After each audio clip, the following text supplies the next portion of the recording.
The quote is made by Hawking, and I'm going to give my best memory of this. He says, because there's a law like gravity, the universe can and will create itself out of nothing.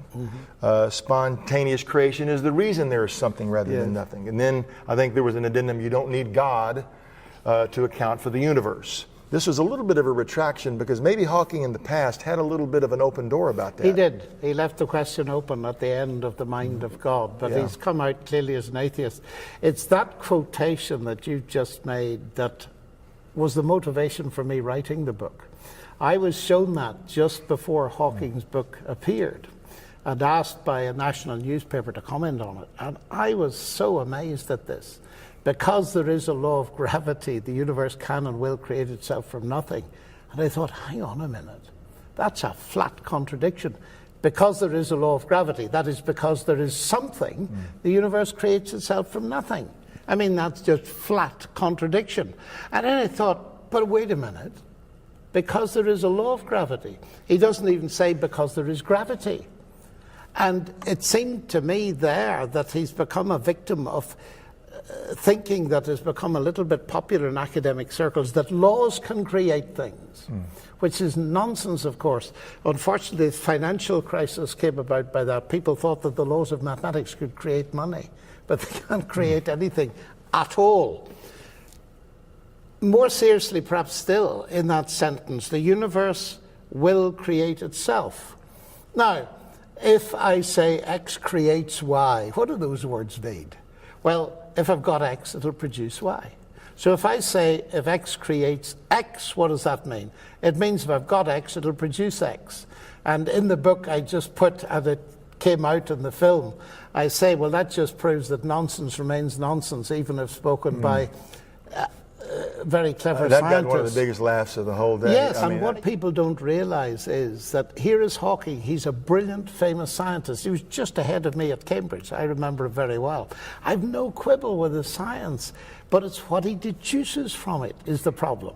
And it reminds me of something that's very important in this area, Rice, and it's this.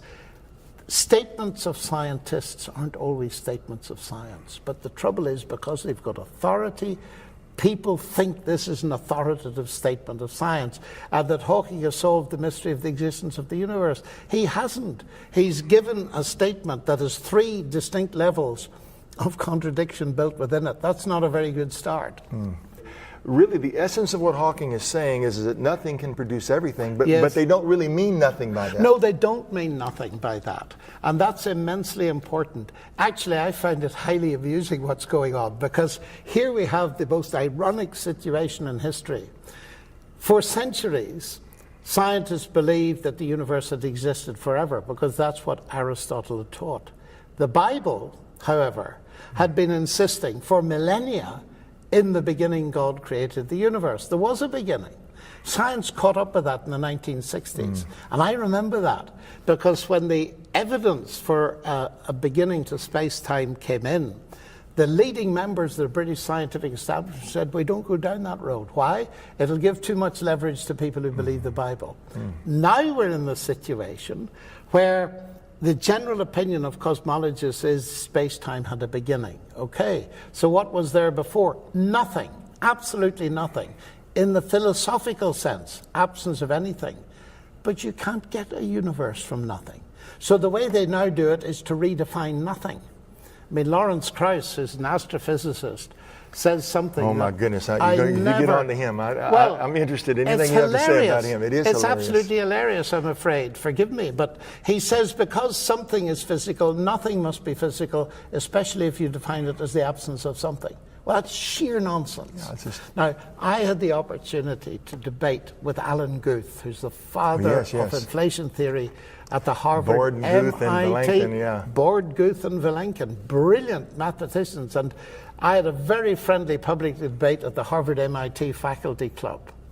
And I asked Alan publicly, I said, you know, there's much ado about nothing going on about there. People outside, people are really confused about nothing. Now, Alan, I said, when you talk about nothing as a cosmologist, you don't mean what most of us mean by nothing, absence of anything. No, he said, we don't. They talk about a quantum vacuum and they talk about, but that isn't nothing. And so the public is being confused. And I say it's ironic, because here are these very intelligent people writing endless books and getting something from nothing, but to do it they have to redefine nothing. They have not solved the question. Whereas, from the Christian point of view, the question is solved. Because there wasn't nothing, there was God, who's non-physical. God is spirit, and he caused it all to be, and he supports it in being. That makes perfect sense. The other doesn't. Wow, this is, again, the book God and Stephen Hawking. Dr. Lennox, just thinking about this, let me try to just summarize in essence. When you're asked for evidence for God, when you're asked for the evidence for God, the beginning of the universe, you either have one or two things. The atheist says, well, it could be gravity. Hawking says it's gravity. Yes, wherever that comes from. So there's no it's an explanation eternal where law that comes just from. hanging there, or Yes. there's an eternal lawgiver. So really, we're within the intellectual bounds to say it's far more reasonable to present a lawgiver than a law. I would always prefer a theory that actually explains something than one that doesn't, and something that stands to reason than one that doesn't. And when it comes to the beginning, the biblical view makes perfectly intelligible sense. It's certainly, at the very least, has the right to sit at the table. I think it's more. I think it's actually true. And I think that the atheist view actually is incoherent at this point.